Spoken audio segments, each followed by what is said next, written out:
Thank the Force. Welcome in to Star Wars News Net Live. I still hate the new intro music that it randomly switched to that we have no idea why. I hate it.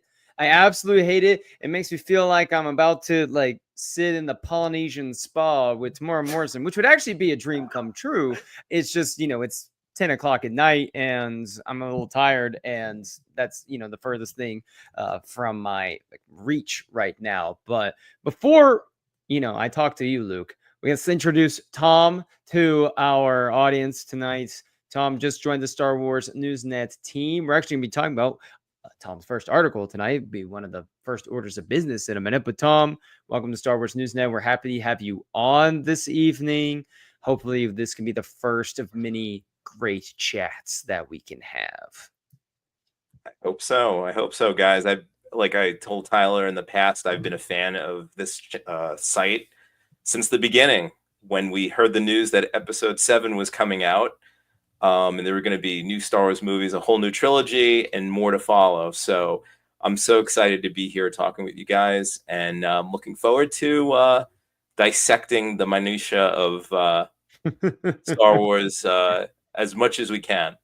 You're in the right place. Take me back to the time when we first found out about this, and all that was in the world was light and optimism and hope and positivity. Well, granted, I don't know if it was really that positive. I was in high school, really kind of not paying attention to everything around me. So maybe it was bleak then too, but regardless, it's okay. Yeah, I'm sorry to cut you. If we have a minute, I can tell you that it was a really crazy time in my life. My house was obliterated by Hurricane Sandy a few days before the announcement. Oh, wow. So I was on a friend's couch with no electricity, and I had my phone. It wasn't really a fancy phone at the time. My brother was texting me, "Oh, I'm so sorry about what happened." Thankfully, everyone was okay. We had a lot of damage to our home. Right. And he says, "Listen, they're making new Star Wars movies. He goes, I know you're in a rough place right now, but check." And I thought he was joking. I thought he was kidding. And I finally heard from someone else, and I knew it wasn't a false rumor, but I could not get online. We had no power. You know nothing. It's just, I know there's Star Wars movies. I was going crazy, and you gave up your home for Star Wars. That's the way to look at this. You gave up your house for the future of the franchise. Really, honestly, not many greater sacrifices to be had for the fandom than that right there. Luke, what would you sacrifice for Star Wars? Yeah, in the middle of all that squalor, I found a site called Episode 7 News, which later became Star Wars Newsnet. So I've been a fan since then. Holy moly. The origin story. So Tom gave up his house for Star Wars. Luke, what would you give up for Star Wars? What do I sacrifice? Everything. So I'm going to do the whole monologue. Well, I'm putting Luke on blast real quick before we get started. Oh, no. Luke, we were talking about, the new Into the Light book, which, if you're not a big High Republic fan, you're probably not aware of. Into the Light is the last young adult novel in the High Republic run. And, Luke, you asked for an update. I am on page 274, got about 80, 85, 90 pages or something like that. I might finish it tonight. I might just pull an all-nighter until I get it done, essentially, and just to have it done. Right now, I would say it's on par with Into the Dark, and I'm not blown away right now. I mean, there's still a good chunk left, so maybe it packs a punch. I wouldn't say I love this one, but it's enjoyable. It's good. But we'll see. We got a little bit of time left, and sometimes when you read through these so fast, some things, you miss some things. Anyway, regardless, I'm putting Luke on blast. That's what I'm doing. Yes. So Luke and I were talking about, he said, what do I sacrifice? Everything. And he was saying how, his fiance is going out of town this weekend. So he's really looking forward to be able to dive into the Light completely. And I was like, oh yeah, that's what Luke sacrifices for the fandom. He said, fiance out of town, new High Republic book just dropped. This is a beautiful time to be alive. And I cannot neither confirm nor deny that I would share the same sentiment as him if I were in his position. But I'm looking forward to a lovely weekend with my fiance. Maybe that's why I'm trying to finish this book before the weekend. We have opposite weekends planned because yes, tomorrow night immediately, straight from the work office, I'm going to Barnes and Noble. So yeah, that's going to be my weekend.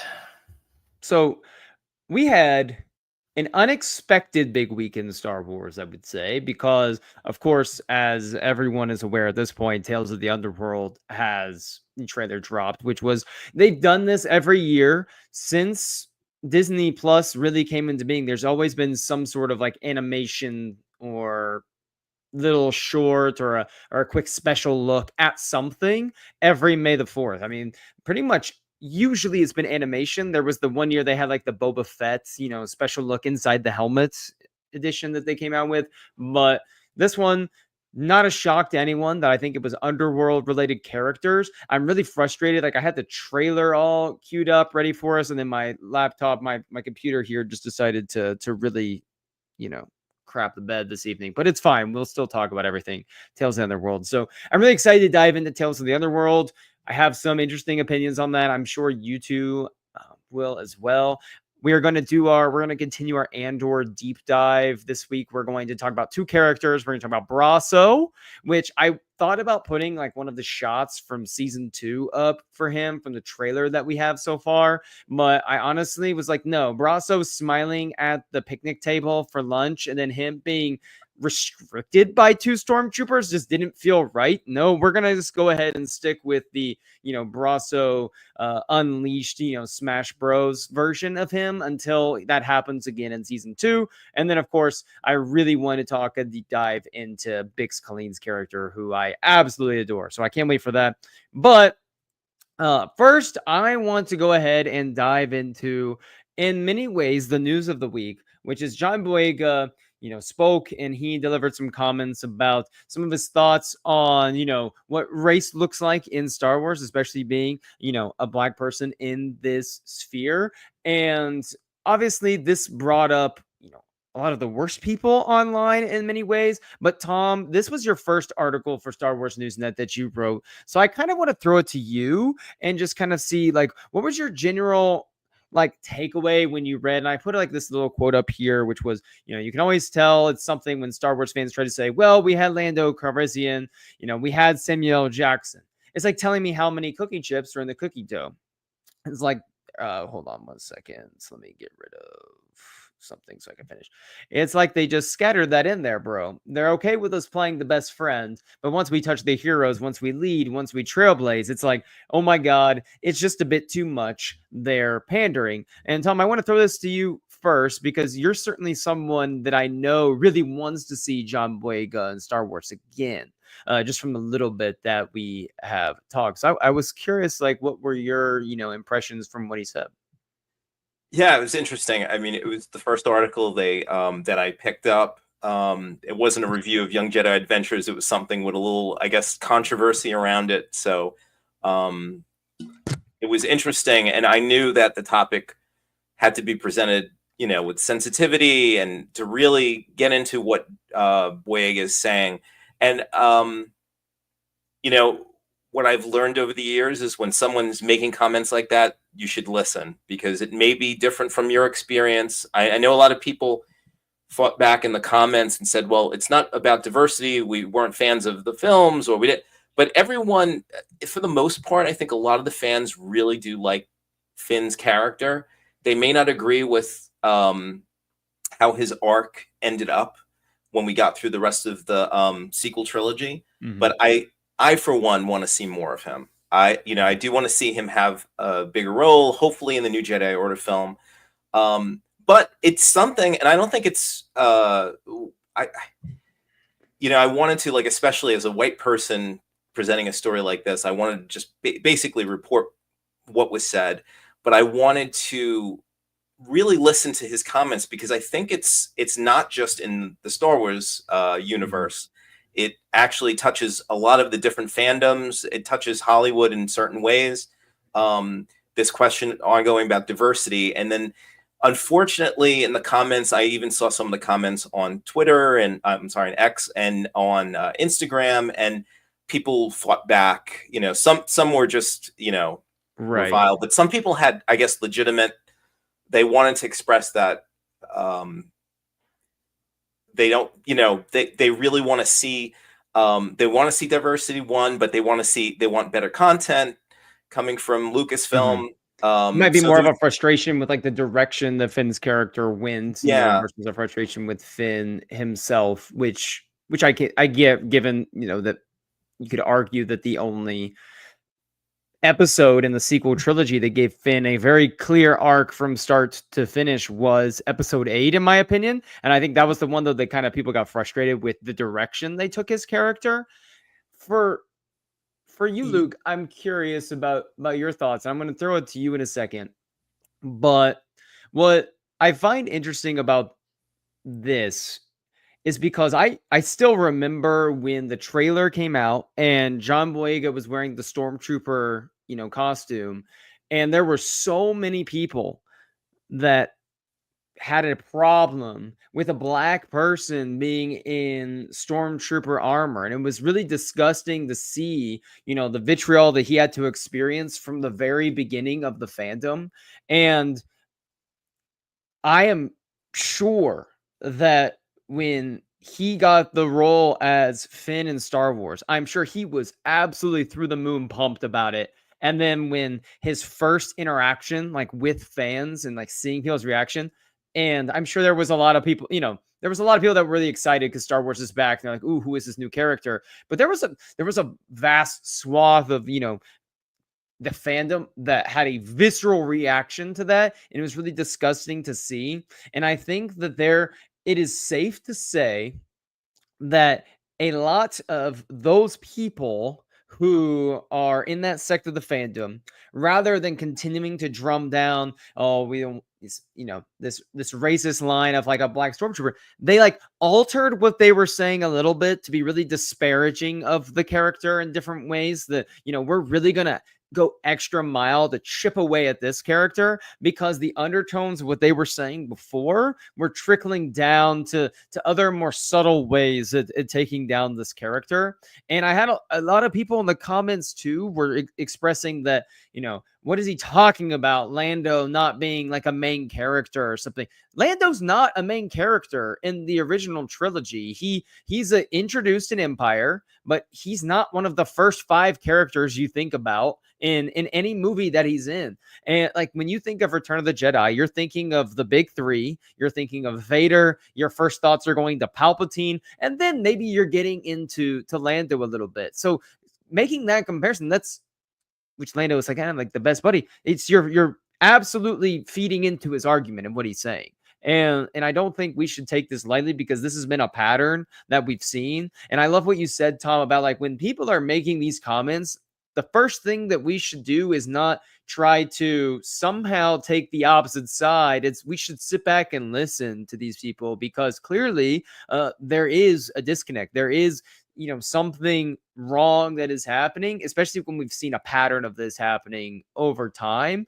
And I just wonder, and I kind of want to hear, Luke, you're like the ultimate peacemaker in my life that I know. So like, I ultimately want to know too, as a fan, like, what do we do to try to bridge those gaps with the fandom as a large? Because there's a level of, I'm not going to tolerate or put up with any of that. Like, I'm just not, like the disgusting stuff that we see. But like, how do we combat that in a healthy way? Like, what's the right way to go about that? Because I see some people that will say, we're going to come at them. Like, we're going to make sure that they know we don't stand for that. Some people are like, I'm just going to ignore those people completely, because I don't want to give them a platform. And the way social media is nowadays, I just wonder, what is the right approach, if there is one specifically?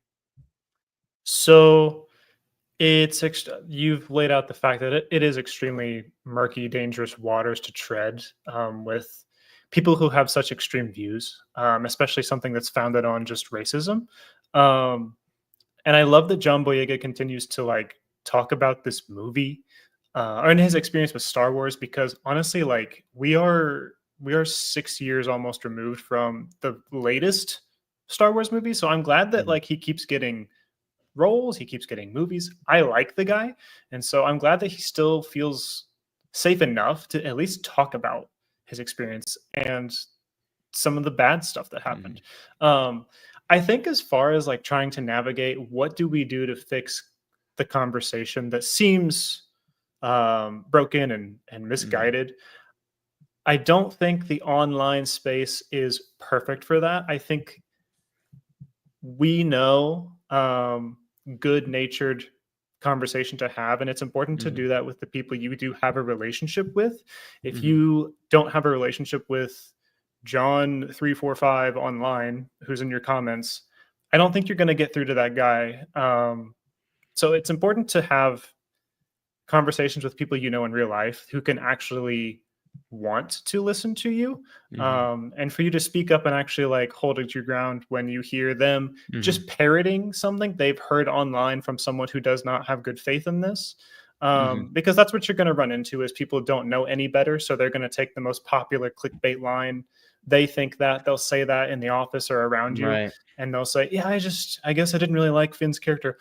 Well, let's dive into that. I love Star Wars myself. Like, let's have a conversation about why you didn't like that, because I did like Finn. So you can there work is with people you're legitimate, really with. things.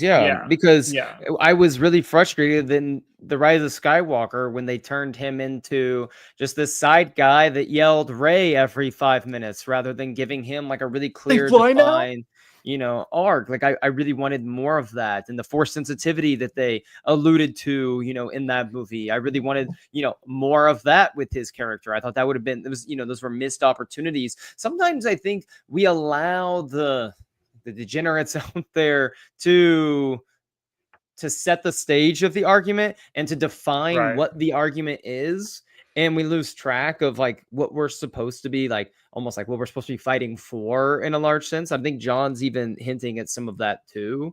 So I don't know. I think that the best thing we can do is maybe try to stay and not let's get down in the muck with those people, but also be clear of like what is the argument, and not sink down to what they want to argue about and let them dictate the terms of that, because there are like healthy discussions. There's healthy discussions to certainly be had, and I think everyone would universally agree that the concept of Finn was an absolutely great character. Like the concept of Finn was great, and there's definitely some like discord in terms of like how they use that character, for sure. Like I would have loved to see him wield a lightsaber from start to finish, but Tom did a great job with the article. It was a good read. I think you captured the spirit of like how to portray what was said in the most good faith possible way, but also express that we're Star Wars fans. We want John to come back. You mentioned the New Jedi Order film. Like we want to see more Finn. We want to see him wield a lightsaber with Rey and watch him grow in the Force and come back to the fandom.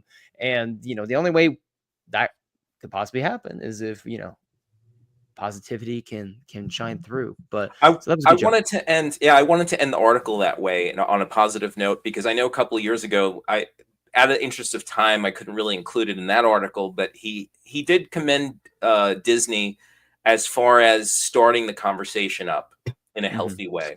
So hopefully that will continue. I didn't have I wasn't privy to the actual interview. I don't know if anything has been posted yet. I don't believe the documentary is out yet.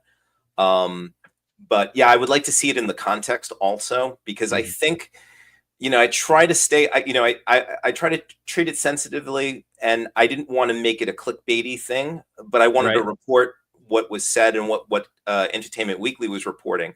But I'm the kind of person I want to see, hopefully it could start a good conversation, which online, as Luke said, is very difficult. But hopefully between fans and coming up in Celebration, when it's such a gathering of the fandom, I hope that there could be healthy conversations. And I would love to see him back.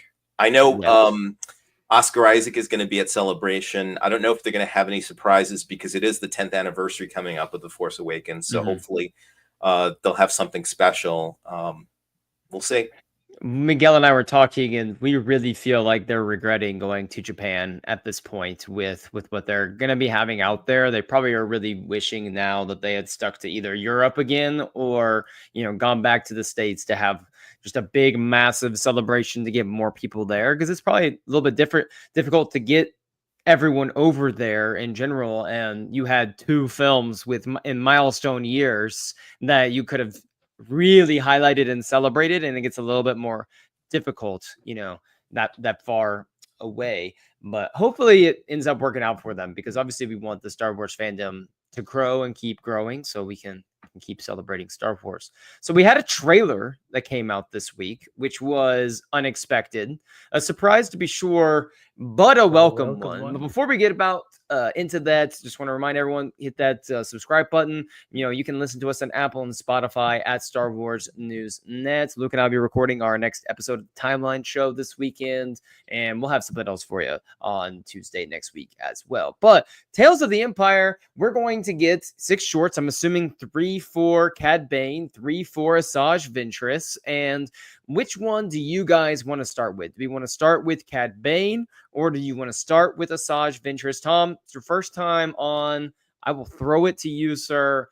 Who are we going to dissect first? Like, which arc? Well, I think it's one of those things. It's like, what Christmas present do I open first? Because Asajj Ventress and Cad Bane are 2 of the best characters to come out of Star Wars animation. And we know Cad Bane's the end of his story yet? I don't know. I sure hope so. Yeah. I was so happy he showed up in Book of Boba Fett, but I don't know. I don't know. It's kind of a stretch to bring him back after that, but I'm really excited to see this. I'm excited to see him in action. Star Wars animation has really been, it has just been beautiful. Like, it's been hitting it out of the park. I've always been a fan of animation. I actually have some animation experience, and I just love what they're doing. And with Tales of the Empire, I felt like, so it was Morgan Elsbeth, and who was the other character they followed? Barriss, right. I feel like I'm more excited about these 2 and what they can do with Asajj Ventress and Cad Bane. So I'm looking forward to it. I also want them to explain. I know she had a quick cameo in the Bad Batch, and I felt like it was there wasn't a lot of context there. So I hope they explain that whole arc and how the canon bending resurrection that she had after Dark Disciple.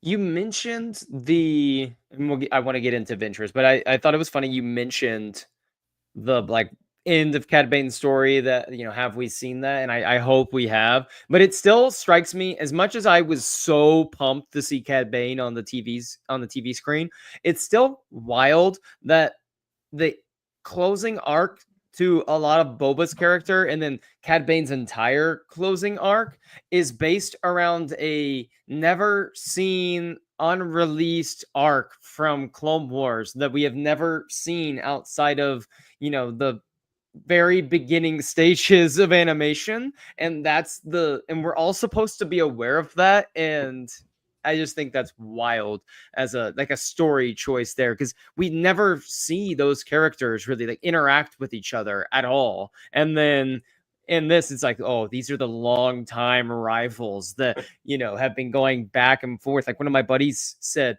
oh, so that guy and him, they've had beef for years. And I said, yes, but no, because technically not, but yes, they have the biggest beef ever. He almost died. See the little dent on his helmet? And so it's just awkward that we're doing this. So Ventress, let's just go ahead and get this out of the way right now. I am someone that is okay with the Order 66 Survivor Padawan. I've seen a lot of, people are like, oh my gosh, another Order 66 Survivor. Are you serious? I actually think that when these Padawans are surviving Order 66, it adds a better layer to Order 66, because my first thought is, how many Jedi Masters sacrificed themselves to let their Padawans survive? They might have been able to escape, but knew they couldn't in order to let their Padawans survive. Like when, Kanan left and his master died, Deba Balaba died and knew she was protecting him, or I forget his name from Fallen Order, but Cal Kestis's master, when the way Paul. Yes, the way he dies to make sure that they were protected. So I love the idea more so that it's these Padawans that survive, or just the simple, like the Jedi that have been in seclusion for a long time, that were separated from most of the war. So I'm on board with this. I want to know, like, are you guys good with Order 66 survivors still popping up, or do you kind of wish that, because Gunji popped up in Bad Batch, and I love that too. So, but I also get it if you're like, I wish we would just stop with it. I can say I often hear Star Wars explained throw in this little stat, like there's 10,000 Jedi in the Jedi Order at the time of this. Say that Order 66 is 99% effective. There's going to be 100 Jedi that do survive. So we haven't seen like thousands of Jedi survive Order 66. I mean, what you could maybe say like 50 or something. Like we haven't seen that many out of 10,000 characters. No. So I'm okay with it, because each time we do get that story, it's impactful. It's not just some cameo of like, hey, guess what? This guy survived. Anyways, it's like there's a story there. There's a reason they survived. The storytellers have a reason why that person survived and why they are going to die later on. So I think it's used well. I guess I kind of understand if you want fewer survivors, you want it to mean that much more to the people that did survive, but I don't have a problem. I don't think it's outrageous or anything, so I think we're fine. Okay, well, that's good, because it's like, but at the same time, you can know that there's more out there, but we have limited Star Wars projects that we're ever going to see. So do I need to see more of them? Like, it's like almost like I'm aware, but do I want to see it in front of me? I don't know. Tom, where do you stand with like the Order 66 stuff? I as a big fan of Revenge of the Sith, I love the whole Order 66 sequence. I thought it was done so well, but I'm definitely up for more stories. I feel like it's like, I like historical documentaries too. So to see it from a different perspective, the same events happening simultaneously, when they did it in Clone Wars with Ahsoka, when the clones turned on her, I thought it was done so well. So yeah, I'm up for it. I'm up for it.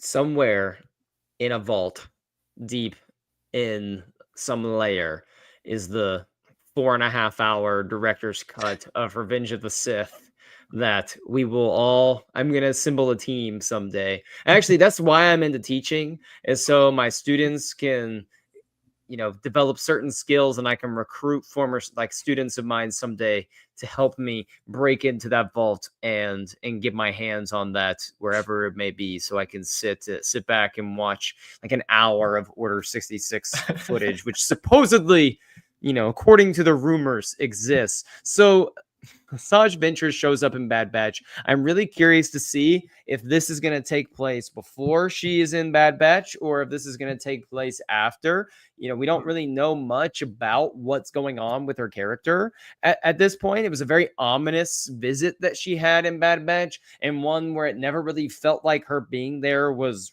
resolved in any way with Omega's story and with what she's up to. So I would love to see that fleshed out a bit more. So I think, dare I say, this may be a pre-Bad Batch visit. However, we did see the stormtroopers in the trailer, and at the time of the Bad Batch, we were still seeing a lot of clones intermittently there with the stormtroopers. So maybe it is after, as the clones have been even more phased out. But I'm curious, are you guys thinking before, after? It could be both. I was thinking before, and there's not a ton of evidence for why I was thinking that, but it made sense to me that she would have this experience with this Padawan. We're calling it Padawan. I'm sure that's not official by Jedi Order terms, but this youngling, this Padawan, that I don't see this going well. I think the Padawan might, this is prediction here, this Padawan might die.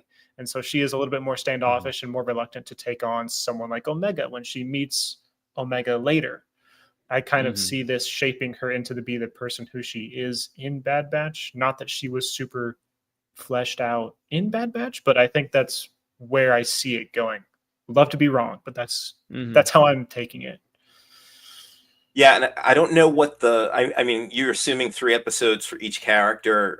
They're short. I think they're about 15 minutes, if that Right. 15 stands It with. typically Yeah. have Yeah, been about 15. but I have a feeling they're going to do some time jumps, so it might cover kind of like a broader stroke of her backstory. So that's my just my gut feeling. Seeing some of the action Mhm. for like a short anthology, it seems like there's so many different shots and in different Right. environments and action going on. So I have a feeling they might jump a little bit. So it might start before and then go concurrently, or maybe after we see her in Bad Batch. But we'll see. Less than a month away. One question after I have a question after I make this last comment was in the trailer, there was this guy. Actually, no, I'm going to leave the question. Who is that? Are we supposed to know who that Imperial is, or that dude with the mustache? When she says, he's like, but you are neither of those, Lady Lady Ventress. Ventress. Who was that guy? Are we supposed to know who that is? I felt like I'm supposed to know who this person is, but there's so many random, animation characters in Star Wars. I'm like, maybe it's just one of those where I really don't, but I didn't, because I didn't recognize him. And I'm like, if you two don't recognize him, I'm sure that it's a brand new dude. I didn't recognize him either. He didn't stand out to me. I think he's It's one of new. those faces, though. Okay. Manslayer's saying new guy as well, so. Yeah, I didn't recognize him. Sometimes some of the animation characters, there's so many different ones that they Right. kind of they kind of look similar. So I thought he might have been one of the Imperial or Republic officers, but I didn't recognize him. Mm-hmm. So Manslayer's wondering about Witches of Dathomir type things coming up in the Dark Disciple novel. Personally, I don't know how you guys feel. Tom, have you read Dark Disciple? I have not. I've Okay. kind of I guess I kind of read a summary. I'm not as caught up on the books, Right. but I Well- know some of the I guess big some of the spoilers of it. I kind of hope they leave it alone and leave the book stuff alone and just build off something completely fresh and different. Maybe just leave it alone completely. Maybe they have like one line that hints at why she's around and in the death sequence. I really wish that maybe they just leave that be, do its own thing, really explore this relationship she's having with this kid, because we've never seen that softer side of interest before on a consistent basis. We saw a little bit of that with her and Omega, but now we might get to see it fleshed out a little bit more. But I'm really curious, what arc are they going to show with Ventress that feels satisfying for the fans of Asajj? Because a lot of people want to see where she ends up. How does she, her story conclude? But I'm really curious to see, do they have ideas for what that looks like at this point? Or do they just want to give us this little arc with her and say, you know what, we can always go back to this well at some point, but there's a journey to be had with her that I think they'll want to flesh out in some form or fashion. I just wonder if these 3-episode shorts, is that where it's going to happen, or is that too short for something like that? I think it might be too short. I think what gave Dark Disciple, and again, I haven't read the novel, but I have picked up everything that kind of happens in it, much like you, Tom. I think why it has like its own kind of fandom is because Ventress was such a good, cool character that touches so many different heroes' lives throughout Clone Wars, and the book Dark Disciple gave her her ending, Right. more or less. So for that So to we be thought. so we thought. So for that to be undone, I don't have a problem with that. I don't have this huge attachment to that book. But if you're going to do that, I would like to see you then give her another impactful way that her story ends. Right. I want it to be for a reason. So it's up to us to trust them to do that, I guess. So we'll see why they have decided this is a good character to bring back alive. Do you think it might be like a riding off into the sunset sort of vibe, where she has a clear purpose. We know what her clear purpose is at the end of this arc. And at that point, it's, hey, they could tell more stories with her at any point that they want, but they also don't have to, because our last thing that we know of this character is that, okay, she now has this higher purpose. She's going to join the path and help, people survive the Empire, or, similar to some other characters we've met. We don't know the end of their story necessarily, but we kind of know the path that they were set on, and that kind of helps us write our own ending, so to speak. And I think sometimes there is a level of happiness almost, or excitement about that, where I think about a lot of times the clones like Hunter, Wrecker, Crosshair, like we don't know the end of their story. They're just the old men. I like to think they're just the old men retiring on Pabu forever. Or Echo, I like to think that he went out in a blaze of glory for the rebellion at some point, and that's why they named Echo Base what it is, things like that. But Tom, could you see maybe an arc like that happening for her, or do you think they're going to keep this pretty tight knit? I hope they give some purpose to it, and I think the Padawan has something to do with that. Because I wouldn't want her to be wasted, for them to bring her back and actually have that this anthology focus at her as one of the main players in it. I would like to see some purpose for her, some arc, and like Luke was saying, I don't know if we have enough time to see a full, I guess, progression, or maybe something that satisfies us in a short series like this. But yeah, I mean, I want her to be there for a reason. As cool as it is to see her and to see her fight again, I would like there to be a clear purpose for her. And I want to answer this question from Tyler Smith real quick. But we do say that these are, they're 15-minute episodes. But, if they're 15 minutes, you got 45 minutes here of Ventress. You see the High Republic fan in me coming out of Ventress. And think back with the Count Dooku arc that they had in Tales of the Jedi, and how I left that way more interested in Count Dooku than I ever had been.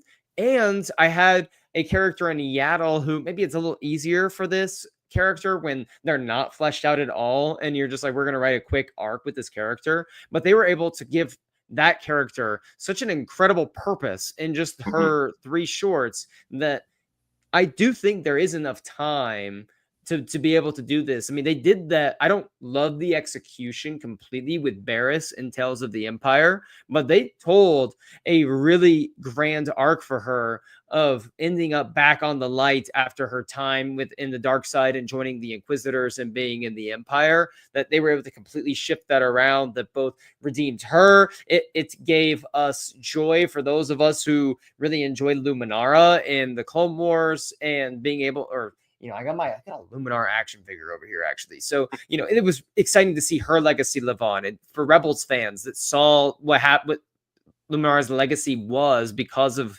what the Empire was doing. So they are capable of writing those really impactful arcs in the short time. So I really hope we get that. Do you guys remember exactly what was said about her and Bad Batch? Okay, Luke, take over. I think I remember, but I'm sure you got it on lock.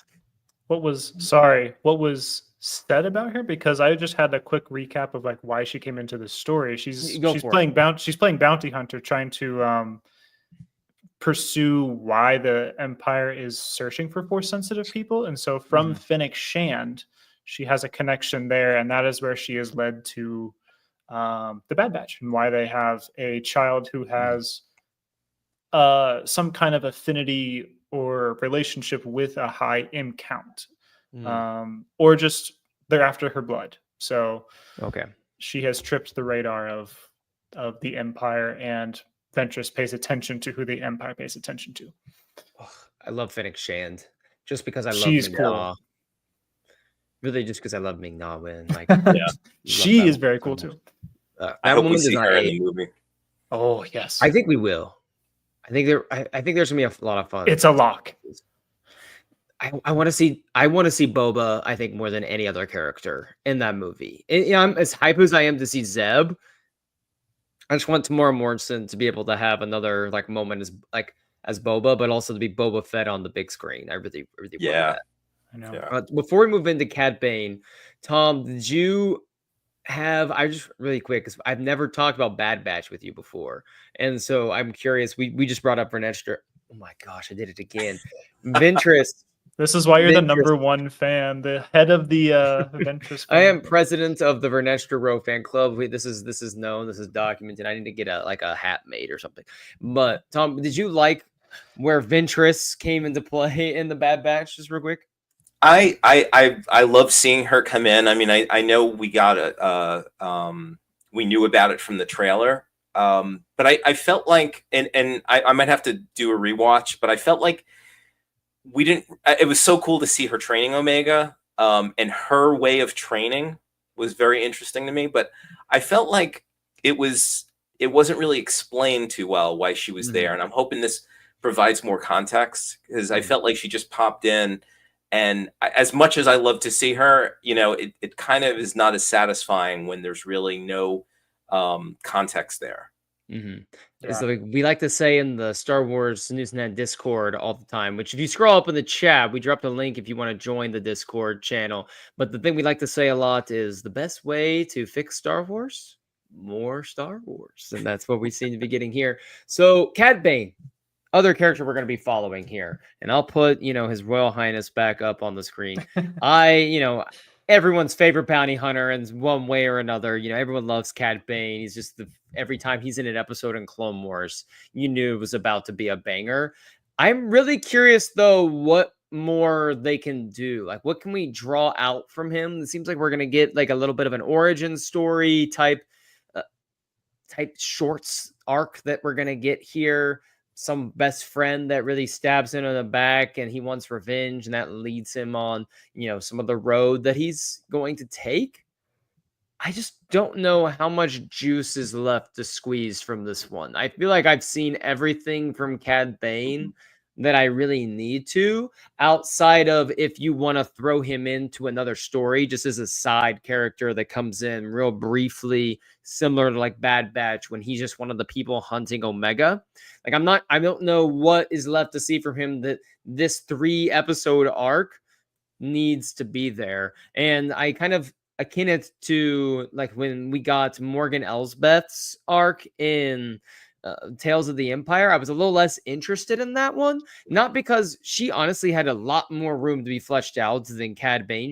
I think she's a much more interesting character, but I was just naturally went straight to Barriss as the arc that I was more interested in. And I kind of feel that way here, where I'm like you guys, naturally ready for Ventress to come in. And I'm kind of like, all right, the Cad Bane arc, I'll probably start with Ventress and then just go do the Cad Bane second.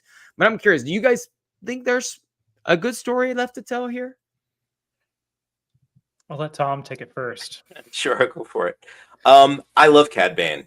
I think he's an awesome character. I don't know if I need his backstory. When I say backstory, I mean some of it from the trailer. It showed that we're going all the way back. I don't want to see who bullied him as a kid, basically. But I'm interested in being surprised at what we see. We're getting it whether we like it or not, and I'm intrigued in a way. But part of me is like, I don't know if I need that. I wouldn't have if they would say which characters are we going to focus on that we're going to really dive into their minds and their backstory. I don't know if he's one I'd pick. He does. I mean, like I said, what he does, it may be a one-note character, but he just does it so well. Right. But yeah, I don't know if I need to feel sorry for him about anything. I hope that they don't do that. I hope it's more of this crappy thing happened, they get it over real quick, and it's just more of he's gonna just go on this revenge tale, and you just cheer for him to burn the house down, because sometimes you watch Cad Bane, you kind of want him to do the nefarious things that he does because he's just he's a fun character to watch win. So maybe it's one of those where they're not trying to make us feel sorry for him. They just want to make you go like, that's right, burn them all, like burn them all. I can get behind that a little bit, but I'm with you. I don't necessarily need to see Cad Bane walking around and his dad telling him how terrible he is, and that leads him on his life of bounty hunting. Right. If it's done well, I'm there. Right. Well, I think this is going to be one of the most impactful arcs we've ever seen, because he's going to meet Toto. He's got to meet Toto in this arc. The fact that Toto, I even forgot Toto's name. Toto, like that poor droid, the most abused droid in the galaxy. Yeah.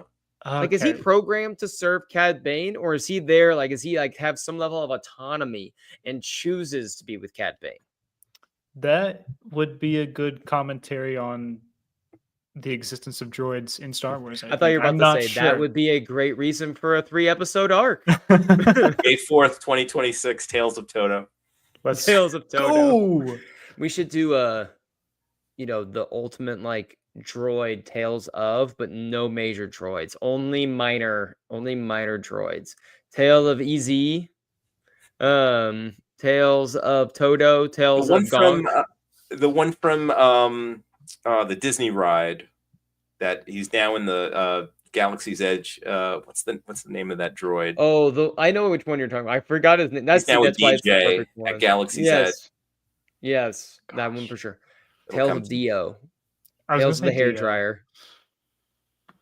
Mouse droid. Oh, Manslayer says he's been waiting for the Star Wars Droid story. You've been waiting a long time. Now, I think that's gonna be one that we never see. Never sees the light of day. Dark droids. Weren't they originally going to do when they had that big announcement in 2020? I think was it 2020 when they announced the Obi-Wan or Ahsoka. There was going to be a droid's tale or something. Yeah, it was Droid Story. Yeah, Droid Story, and they were bringing Anthony Danielson to do it. And Droid Story, we had Lando. Whenever I still remember that call when I saw it, and I thought it was about to be like a solo like show or something like that, and I was about to be like, oh, they're gonna finish it, but they're gonna do it here. And then it was Lando. And I said, all right, let's see. But I say that I don't mean to disparage any projects, because I said the same thing about Andor when they announced Andor. I'm like, all right, who needs that?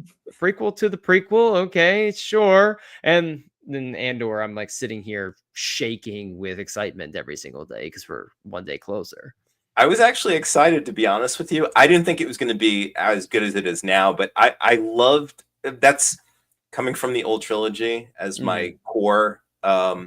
I love that time period, the rebellion and empire. I just love that time period so much. I know a lot of people said it's been beaten to death, but Andor just did it so well. But I was excited because of the possibilities of what characters could come back.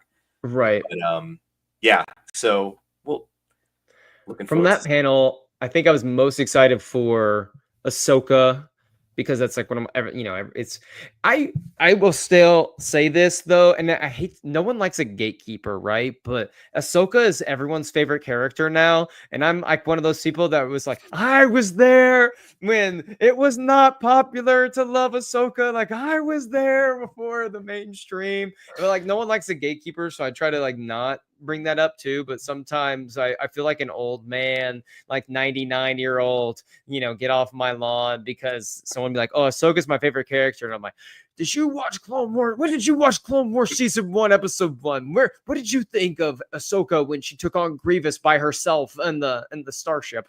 Anyway, I'll get off my pedestal now. One quick thing about Ahsoka, I love what Rosario Dawson is doing with her, but there's something about the animated Ahsoka that I just feel is like the way, just the movement and the way, some of those duels, it'd be impossible like in live action or in the ships to really, but there's something about that animated Ahsoka that just is, to me, the definitive character. As much as I love, Rosario Dawson, there's like a nobility and grace that she fights with that's mixed in with just that pure ferocity at the same time.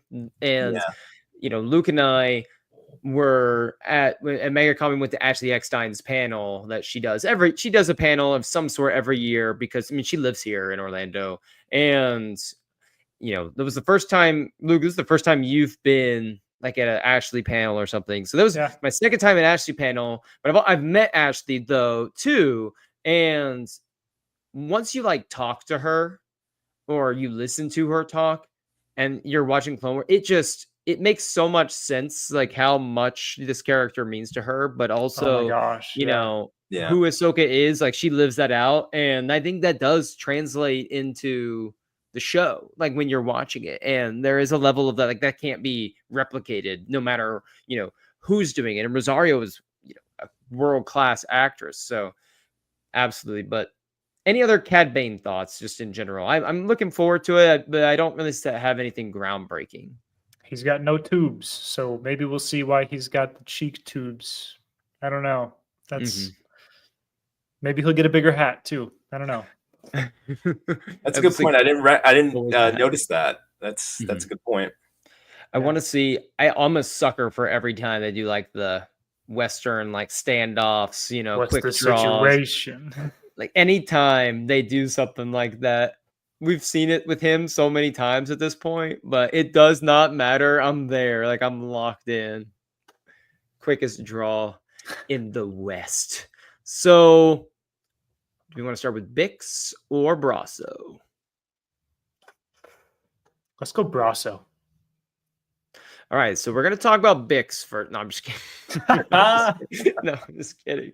So, all right, here we go. We've been doing a little deep dive into a couple characters from Andor every week in preparation for Andor Season 2. This week, we're double dipping. We're going to do a few minutes on Brasso, a few minutes on Bix. Much more of a Bix fan. So, I love Brasso from that like brief moment we saw him just weighing waste to stormtroopers with a brick.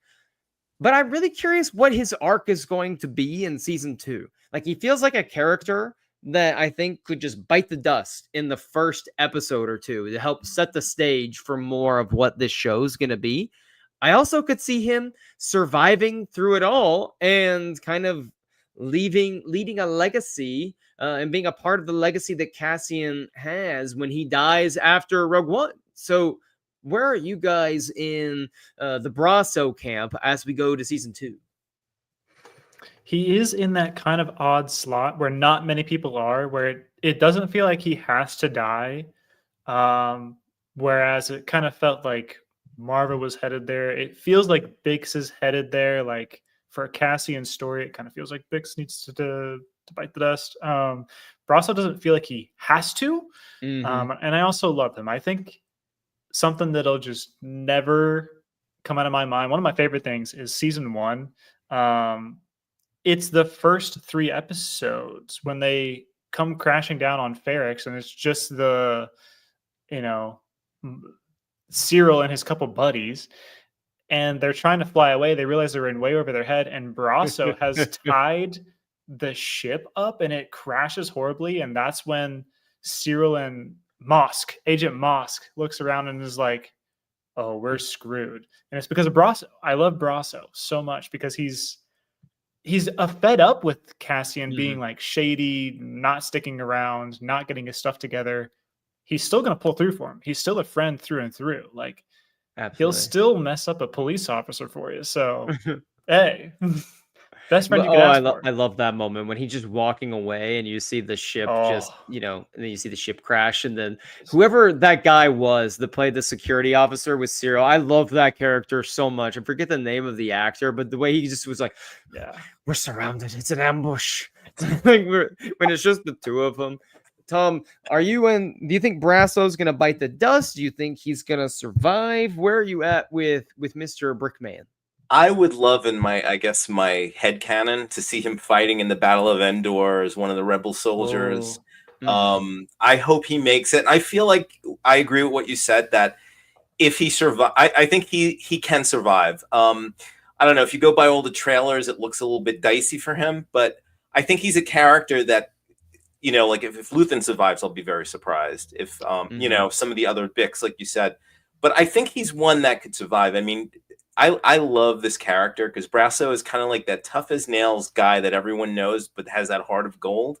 And he's so passionate and protective of his home, of his family, of Cassian's mother. It's amazing. And even that great moment, I think it's in the last episode when he delivers that message from Marva to Cassian. To tell him that if he goes, he'll unstoppable force for good. I mean, it's such powerful. That's like a Sam from Lord of the Rings message. Like that inspirational. Like way to get Cassian like kind of on the right path. And yeah, great character. Like I said, the thing I love about this show is that I feel like it's so real. It's you feel like you can really identify with the characters. Like when Brasso speaks, that's him. Like what he says. It would be weird to see him in something else because he just looks born to play that role. So yeah, I'm a fan of his, and like I said, I think I don't know if he's going to make it, but if he does, I think it's he's one that's on the table that like has a good chance of going on with the rebellion. I love the stories of characters like Brasso, and like you said, Andor feels so real because it's so grounded and better than any movie in the original trilogy. To me, this feels like something I can watch and say, like, I could have enlisted in the rebellion. Like, I want to join the rebellion because I see what's happening, like in like such a micro level of just in their little community versus in Star Wars, original trilogy. Like, sure, like you're inspired, you want to join the rebellion, you want to be there on Yavin when the medal ceremony's happening, but there's so much of this grander fight that's happening. Like, these are the heroes of the galaxy. Like, I could never be, Luke Skywalker with the Force, and like I can imagine myself being Luke. Like I can imagine having the powers of the Force, or being a scoundrel like Han with all of the charisma and the personality and, dare I say, the looks to back it all up. But I can't necessarily slide into those shoes versus like Brasso is a working man that takes care of the people around him. And when put in a position where he had to stand up for what was right, he chose to do so. And same with a lot of these characters that I think it makes it so easy to feel that connection of, if I was in my community and this was happening, would I be, like Nurchi who's leaking information to the Empire, or am I going to be a Brasso? And you want to be like, I want to be a Brasso, and I think it makes it so easy to relate with them. So I hope he survives. I love like what you said about picturing him on the Battle of Endor. He's part of the group. Changed his name to Nick Sant. He's part of the group that Han, is recruited to go and blow up the base. Like, I totally see Brasso befriending Ewoks for the final battle. Like, he has that giant teddy bear mentality. Like, he could. I could see him, launching Ewoks into battle. Like, he's like tossing them into the fray. They're like, kind of poking him, like, toss me over there. And they're, I could totally see it. I wonder if we're going to see a situation where he gets captured. Like, we see the stormtroopers grab him. And I do wonder, is he going to get captured and Cassian does like rescue him? And does someone close to Cassian die in that rescue attempt? Like, maybe is that how a Bix ends up dying, is we're trying to go rescue Brasso? Or do they change it up where, Brasso dies in an attempted rescue, something like that? Because what I love about Cassian is that I don't think he's one that would sacrifice one of his closest people for the greater good, because we saw, or quote unquote greater good, because we saw whenever he could have pulled the trigger against Jin's dad, Galen, he chose not to, and he had only known Jin for a short amount of time and chose to trust her and believe her and go against his orders. I could totally see him doing that for someone like Brasso and putting the rebellion at greater risk to protect the ones that he's closer to. And I really hope that, we get a little bit more Brasso, but he's in an interesting spot. I could see the Empire closing in on their location and Brasso being someone who would offer himself up as sacrifice so that everyone else could get away. He's that type of kind of archetype too. But go down with a fight. Oh yeah, totally. He feels like an early episode death, like one of the first arc, if he's going to die, just because I think you have like Ignite the rest of the Luthans, season. like you have the Luthans and the Bixes of the world that are probably going to die, and those characters just feel a little bit more elevated than Brasso does. Or for Mon Mothma, like we have her daughter, like something happening possibly to her daughter Perrin. You could even see like could something happen with Vel involving Mon Mothma, and those characters all feel a little bit more like high stakes characters that especially to the main characters. I could see later episodes making sure that those deaths or, you know, those partings are a little bit more climactic, versus Brasso might be something that sets the stage. So if he survives the first like arc of episodes, like the first few that we get, those first 3, I'm gonna like fingers crossed. Like I think he might make it through. But I think his chances increase as the show goes yes, on if he's still around.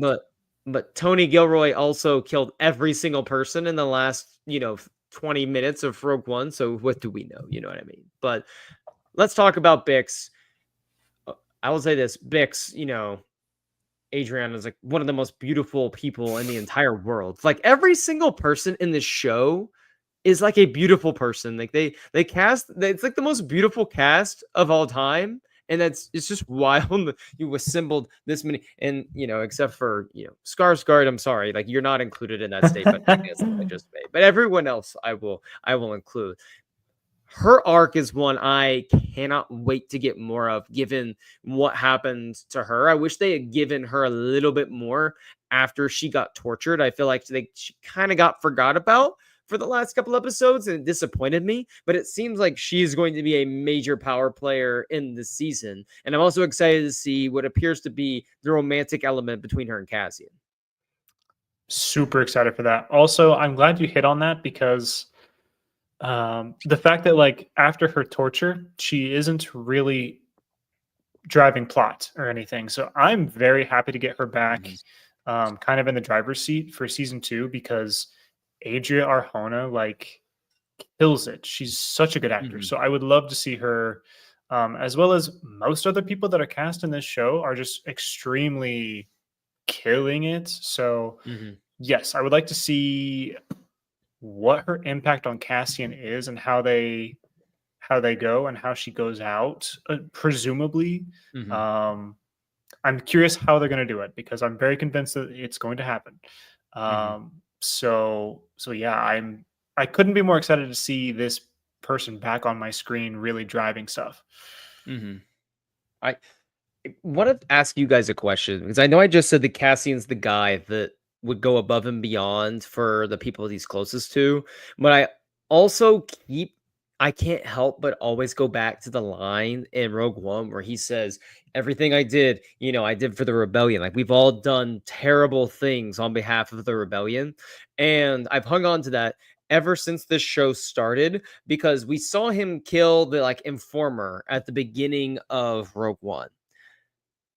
But when he makes that comment to Jin, like, sure, I think of that moment. But once this show's announced, I'm like, what else does Cassian do where he becomes so committed to the cause? And while I don't think this would be in his DNA as a character, is there something he does to choose the rebellion over Bix? And, you know, when he chooses to trust Jin and he chooses to go on a limb for her, is part of that bred from one of the terrible things he felt like he did on behalf of the rebellion was give Bix up, or let Bix get caught and not choose to save her and she dies, something like that, where he was like, I made a horrible choice for the rebellion. But in this instance with Jin, like he has that connection. He said, I'm gonna reverse it this time and go out on a limb for the rebellion, but because I believe in this person and I want to stay true to that relationship too.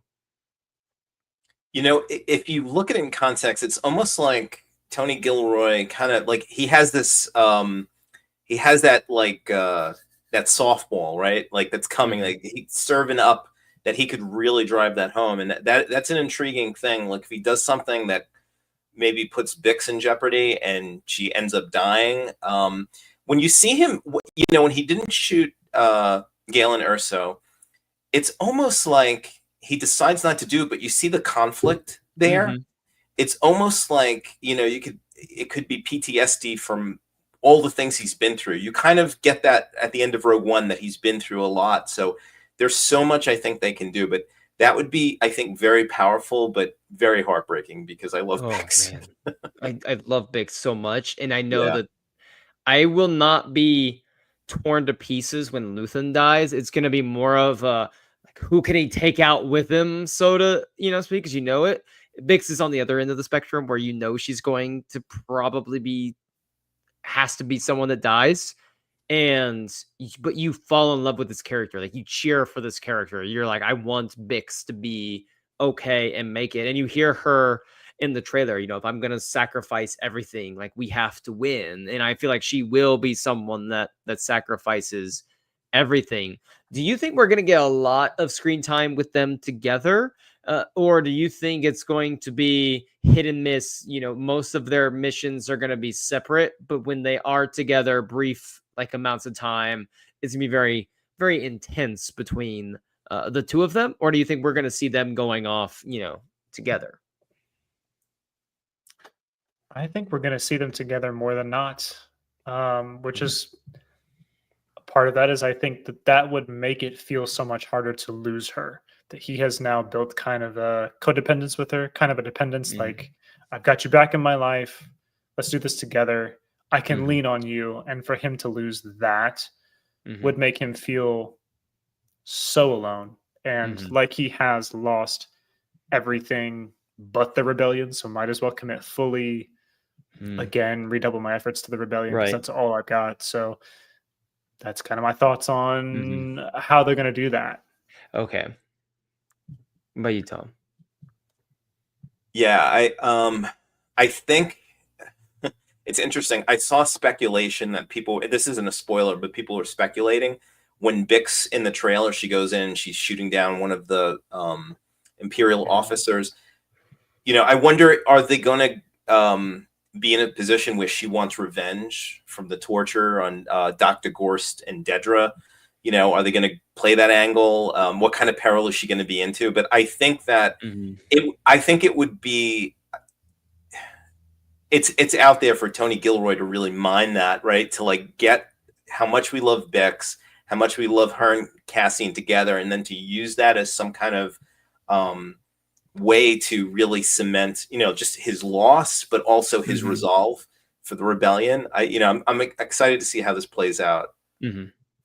It's going to, I think there's two clear defined ways she's going to die. Is if, is Cassian, cutting her loose or not being able to, or making decisions that put her in the harm's way where she does die, or she goes in after him and he puts himself maybe at risk. She gets wind of something and she's like, I'm going to go after Cassian, and she dies going after him, and he feels the guilt of that, So I think those are like the two ways that I think has to be one of those two, because that however she goes, it has to directly, it has to be a defining moment in Cassian's arc in terms of his full commitment to the rebellion, to being the guy that we see in Rogue One.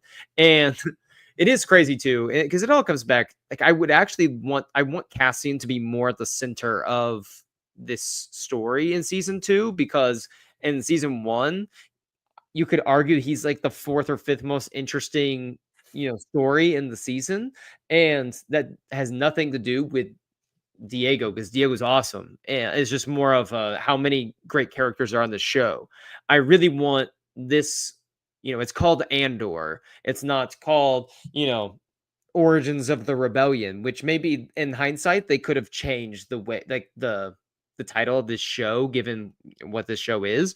But if it's called Andor, I want it to evolve a little bit more around him in this season. Like, I want every single death that takes place, pivotal moment, he needs to be involved in that in a critical way. Like, when Luthen dies, it needs to be somehow like Cassian's involved in that, and it's going to affect him deeply. When Bix goes, it's very much arcs. Like, Cassian's arc throughout the show is built on, all the relationships that he has. I think Kino Loy's going to play a role in that. But Bix, I think, is the number one. Like, that's going to be the one that defines a lot for Cassian. So we are April 22nd is 19 days away, I believe, something like that. So yes. Just less than 3 weeks. Less than 3 weeks we will be doing this. I mean, you think about it. We only have 2 shows left until we're reviewing Andor season 2 content on the 24th. So, and we have a celebration in 2 weeks. So, oh my gosh, which I'm sure we'll be talking about a lot that night. Actually, we might not, because given it's a Thursday night, and then I'll be staying up way too late having to and like wait for things to drop. So it's going to be a wild time. That 24th, we might actually be having an Andor breakdown plus talking about trailers and all of the good stuff happening there. So much to come. Tom, thank you for coming on this week. It was awesome. I hope this is the first of many chats that we can have. Any final words on Andor, Tom, before we end up closing out of here too? I guess one thing I would say is something to think about that I've been thinking about is who might show up that we don't know of. Maybe Tarkin or Bail Organa. Something to think about maybe for the next show. I'm excited to see. I think there's probably a good chance that one of them would show up. But yeah, looking forward to it. It's been a pleasure talking with you guys. I really appreciate. Thanks for inviting me. Luke, I need to read issues 6 through 10 because this week we are talking about issues 6 through 10 of the Marvel High Republic run. So we'll be getting into that. I'm halfway through Tempest Runner for next week, though. So we're going to be good. I'm going to finish Into the Light today so I can get caught up on the current High Republic because I'm writing the review. You're in like 50 different books right now. I know. I'm writing a review for that. And it's all High Republic centered. So we're living life, in luxury. Speaking of High Republic, something way more important happening on April 22nd is the Edge of Balance manga volume 4 is actually dropping, which is way more important than Andor season 2. I'm joking. Andor season 2 is going to be amazing, guys. Let's get hype. No, Luke, Andor drops and Luke's just over there reading the manga, and he's like, "I'll get to it eventually. I'll get to it eventually." He comes on the live show and he's like, "I have no Andor season 2 arc 1 comments. I am only here to talk about Edge of Balance volume 4 and the implications it has for it." So anyway, cannot wait for more Andor talk. Everyone, hit that like, subscribe button before you get out of here. Thanks for listening. If you're listening on Apple and Spotify, at Star Wars Net, leave us a quick review if you would, please. Thank you very much. Saturday will be Timeline show. Saturday or Sunday. We'll see which day Luke and I record sometime this weekend. We're going to get a podcast out hopefully this weekend, or record a podcast this weekend on space battles in Star Wars, which I'm excited for. Hopefully we'll get that done this weekend and put that out to you early next week. Until next time, everyone, for Light and Life, remember, we are all the Republic.